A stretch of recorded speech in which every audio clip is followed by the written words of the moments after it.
Hello, friends. We are back. Sunshine Vagabonds, Jackie, Bob. And we're here to tell you one of the last stops on our Western Caribbean tour where we stopped and visited Porto. It was a stop that we were actually both pretty excited about visiting. At the end of the day, one of us didn't like it a whole lot, and you'll find out who that was soon enough. What I will say is you don't go to Porto on the ship. You go to a port called Leixos or something like that. It's actually about 30 minutes away from Porto. And to get there, actually, just to give you the total scene, when you get off the ship, to get to the end of the port is about a 10-minute walk or 15-minute walk, or you can take a shuttle. In our case, Celebrity had a shuttle taking you to the end of the port, and it dumps you into a town called something like Matuzinju. There's no way that is even close to the right pronunciation, but it's a town. And that town is a place where you can catch a train, you can catch a bus, a cab. And in our case, we took an Uber to Porto. Our trip was about 30 minutes on the Uber. It was kind of nice along the coastline, but it was a long ride. That trip took us in, and we had them drop us off at a train station, which was one of the most popular tourist destinations out there. Yes, it was Sao Bento railway station. It's very pretty inside. There's about 20,000 hand painted azuelo tiles, which are basically blue and white tiles. We walked around just in like the entryway there for a little while, and then we walked over to the Kingdom, the first bridge. And on that walk, there are a lot of little shops you can pop into on the way. It was a lot of people. And when we were there was a lot of construction. It was very loud, very noisy. Yeah, a lot of people is kind of the theme. Like even in the train station, we wanted to get these perfect pictures of the tiles, but there were 6 million people in every photo we took. And what was interesting about those tiles too is it almost had like a plastic wrap on top of it, remember? Yeah, someone said they were afraid that graffiti artists would spray on them. So Yeah. yeah, so the train station was cool, but it was not amazing. It was not something I think you had to see. But now the bridge, on the other hand, was pretty neat. Yeah. So the bridge has two levels. We walked over the top level, which is up pretty high. On the top level, it's only trains or trams or whatever they're called there, and pedestrian traffic. There's no cars up there. Great views of the river below. Great views of Gaia, which is the town across the bridge, as well as Porto. And we took some pictures there. Mm-hmm. I noticed as we looked over the edge, especially on the Porto side, that a lot of those areas were kind of dilapidated and A lot of graffiti on the buildings and homes. right, and some of the homes were falling apart. A lot of them were, but the riverfront area was beautiful, especially from up above. As you're walking over the bridge, you can look out and see all the really nice views that there are there. The bridge is not that long, not that difficult to walk. When you get to the end of it, you'll see a sky ride entrance, which you can hop on and take to the bottom. Again, you're going to see like nice views while you're riding on that. He also caught something while riding on our ride was a piece of artwork on the side of a building, which turned out to be a bunny, giant bunny, made out of recycled materials. Some of it was paint, but it was really cool. It's worth stopping by and checking that out. So once you get to the bottom of the sky ride, it's like a market area, so you can walk and look in some of the Yeah, a couple of shops. restaurants, and then just around, sort of like you go backwards a little bit, and the big cool bunny is there. That was a neat surprise. Then down at the bottom is also where all the boats are. And the Six Bridges cruises are super popular there. I think everybody thinks they have to do that. Cost €18, and there are literally a dozen companies that do this same tour. We actually just walked to the end and picked the last one because they had a tour coming up soon and we were tired of walking. So we jumped on that tour. We got a nice view of the river. You actually go under four of the six bridges there and you get to look at the other two. It's about 45 minutes long. It's narrated. The ship's kind of cool. It's almost pirate-like. Yeah, it has a very cool vibe to it, and it's what they used to move the port wine back in the day when they moved it from the Porto side to the Gaia side for storage. But it was neat. I don't think you have to do it, but if you're there, you might as well do it. That'd be kind of my perspective. And while we were on that cool looking vessel, we did see a celebrity excursion that was there. Yeah, most of the people on board with us were, paying to go along with Celebrity. Mhm. And I have a feeling the Celebrity people did pretty much the same things we did, Yeah, but this had their own driver. So after that, we got off the boat. We walked back to the bridge. We took the lower level across this time, and you could get off the lower level and walk along the Porto riverfront. But we didn't do that because we were running out of time. It's like transportation takes so much time to get to and from Porto. We were afraid we'd have time to walk the Porto riverside. So we took the funicular back up to the top of Porto, and we started doing some exploring there.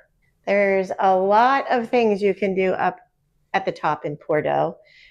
We chose to go to the world famous McDonald's. Yes, because we love to eat good food when we're on the road.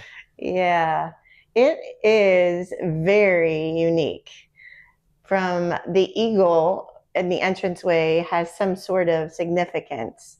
But when you walk inside, there's also like security guards there. But once you walk inside, you'll see like all this Art Deco behind the counter. Stained glass windows, Chandeliers, which is crazy for McDonald's. Wild. and the same delicious McDonald's food that everybody loves. Yeah, what did we eat? I think a McFlurry. It was a McFlurry. And it was not presented the same way that McFlurries are here. Right, we had a European McFlurry. Yeah, it comes in paper with like a little wooden spoon. I think because people in Europe care more about the environment, so they don't put everything in plastic like we do here. But it tasted good. But you don't go there to buy something. You go there to enjoy the beautiful scenery. A lot of people say it's the most beautiful McDonald's in the world. And it is worth a stop. Definitely. All right. So after McDonald's, we traveled onwards. Next, we went to Mercado Do Bolhao. I think you said it right. And what do we do there? Walked around, ate, talked to some people. We did. Yes, we shared a table with some other fellow tourists. It was a fun place to chill and relax and eat. We had some panini-looking thing with local meats on it, which was very good. I had pasta stenata for like the 14th time on this ship. I love that little sweet pastry thing. I feel like we were purposely went there to eat something and we could never find it. But whatever that was, they have everything in there. There's so much food in there. Except the thing we couldn't find. Well, we maybe just not able to find it, but yeah. True. Lots of restaurants, like sit-down restaurants or grab-and-go kind of things. People were walking around with wine. Yeah, it's like a pretty classy market. It was pretty, like from outside. Outside, you wouldn't even know it's a market. It's like a beautiful building, 3 stories, all kinds of nice places to hang out and relax. Yeah, there was on one end level, there was like a long walkway and these like soft cushy chairs. Remember? Yeah. People were just like lounging on these soft cushy chairs on the ground. That's pretty cool. Yeah. And then we traveled on and we visited 2 churches because the tile work was amazing. Yeah. I mean, it really is. Yeah. So the first one was Santo Ildefonso, which probably means Saint somebody. We did not go inside. We didn't, huh? All right. But the artwork outside was beautiful. Yes, it's a really pretty church. And then after that, I think Clerigos Church or something like that. It's so hard to pronounce these things. We probably sound so bad, but it really is difficult. Yes. Also beautiful. And the other thing I'll say is what we did all this was walking, right? Just as walking down the streets, it was clean, it was pretty.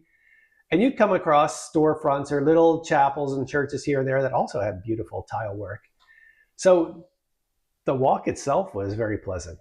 And then we did all of this walking to get to one specific site that Yes. everybody in Porto has to go to. Because they say it was inspiration for Harry Potter. Livraria Lello. That works for me. So it's a giant bookstore. Giant? Is it really Well, I giant? know now that I say that. I was just going to say that they really didn't have that many books. Yeah, because they need room to squeeze in every human being in Porto. You have to wait in line to get into this place. Right, you had to buy a prearranged time for your ticket. Right. And then you queue up outside based on your timestamp. He was not excited about going. And it only got worse once I got inside. So many people packed into this place. I don't really know that it's worth, I mean, it takes 15 minutes maybe to go through there. So they have a really good marketing plan. You buy this ticket and they give you $10. Your ticket's probably $10 or $12 or something. And you get to use it in the store. As store credit. Yes. So this is what I got. And you bought that because you could almost get it for free, right? It was like, right. You had to pay like €2. Yeah, there are not many things that you can buy. Have you read that book? I have not, but I probably should. You'll never will. All right, so anyway, here's my thought on it. All right, so it's famous because the stairwell in the center, the stairway, is grand and beautiful and amazing, and it looks really, really neat. It's different, right? And it's a pretty bookstore. But it doesn't look that cool when there's 384 people on it all posing for photos at the same time. Right? And then there's people in the store saying, you need to keep moving, you need to keep moving, you need to keep moving. Ugh. So you can't walk in there like you really want to walk in and get like a picture of that staircase. But you can't because there's 8,000 people standing in front of it and walking up it. Right. So, yeah. And then Jackie she made a very serious effort to find a book or two that she wanted to buy. But because there's a bazillion people in there, you can't shop for a book, right? It was hard to do. Right, and they just didn't seem to have many like current books. Yeah. Here's my impression, which isn't going to be a surprise. Don't do it. Don't just watch this video and you'll get a vibe for how painful the experience is, and you'll see how beautiful the stairway is. But don't do it. What do you think? You think they should do it, don't you? I don't know. All right. Well, you have to make a decision. This is your video. You can't say, yeah, I don't know. Should they go or shouldn't they? I'm going to leave it up to you. Once you see our pictures, you can decide. Trust me and don't go. All right. Like I said, it doesn't take long, but you do have to pre-purchase your tickets. Right. And there's more. The area around the library is pretty. The outside of I call it the library, of the bookstore, because they have a name that sounds like library. Right, exactly. Yeah, so it's not just that I'm stupid. But anyway, the area around it is nice. The bookstore itself outside is very pretty. There's some cool things to do around that, beautiful tile work on buildings close by. But don't do it. Don't do it. All right, so that was the last thing we did in Porto. It was. Then we made our way back to get an Uber. Yes. And that took like 45 minutes, I guess, because it was later in the day. Right. Don't take too long to catch your Uber back because it's a long way back. And depending on the time, traffic, lots of traffic. Yeah, somebody had told us leave at least an hour to get home. We didn't do that. We had half an hour or so to spare, so it worked out fine. But just be careful with your timing there. All right, so anyway, Porto, give them your final thoughts on Porto/Gaia.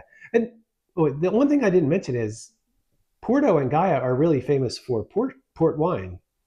And we didn't try it while we were there. Not. Like, I don't really like wine, and you put up with me and didn't make me drink port wine that day. But on the cruise excursion, we were pinched for time. We probably could have had it in that little Mercado, whatever. True. Yes. A lot of people were drinking wine in there. Go there, try it. Okay. Don't go there on a cruise excursion. Go there and spend a couple of days. Because a lot of the places, the cellars where they had the port wine looked like they'd be really cool to visit, and they were on the riverfront. You learn a lot about the process and see, where it's all stored and how it's made and everything. There just wasn't enough time for that in this port visit. All right, so you got our opinions. Jackie thinks it's worth going. I say it's not. If you're on a cruise, it's not enough time to enjoy the city. If you really want to see what Porto and Gaia are like, stay there for a few days. Fair. All right, that's it. This is our last stop on the Western Mediterranean cruise that took place in Europe. And then we had one more stop after that to Morocco. Yes, our only trip ever to Africa. So make sure you subscribe. Make sure you click that notification bell so you know when our video on Morocco is ready for you to check out. Very cool, interesting place. Yes. All right, say goodbye. Adios. Ciao.